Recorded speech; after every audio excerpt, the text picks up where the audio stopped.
ప్రముఖ టాలీవుడ్ నటి మాజీ ఎంపీ జయప్రద కుటుంబంలో విషాదం చోటు చేసుకుంది. ఆమె సోదరుడు రాజబాబు కన్నుమూశారు. ఆయన మరణం కుటుంబ సభ్యుల్ని, శ్రేయోభిలాషుల్ని తీవ్ర విషాదంలోకి నెట్టింది.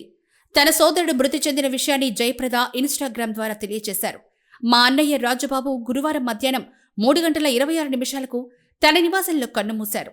ఆయన ఆత్మకు శాంతి చేకూరాలని ప్రార్థించండి. పూర్తి వివరాలు త్వరలోనే తెలియజేస్తాను అని తన ఇన్స్టాగ్రామ్ ద్వారా తెలిపారు.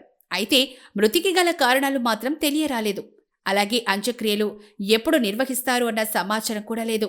సోషల్ మీడియా ద్వారా తప్ప బహిరంగంగా తన సోదరుడి మృతి విషయాన్ని జయప్రద ప్రకటించలేదు. రాజబాబు మృతి పట్ల సినీ, రాజకీయ వర్గాల నుంచి సంతాప సందేశాలు అందుతున్నాయి.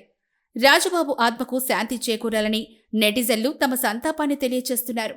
అలాగే కుటుంబ సభ్యులకు ఈ విషాదాన్ని తట్టుకునే ధైర్యాన్ని ప్రసాదించాలని భగవంతుణ్ణి వేడుకుంటున్నారు.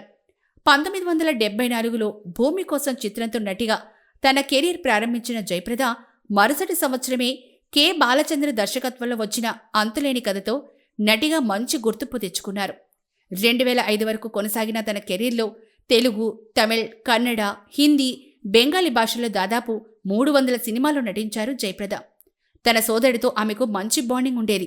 ఆమెకు సంబంధించిన ఏ పనైనా రాజబాబు దగ్గరుండి చూసుకునేవారు.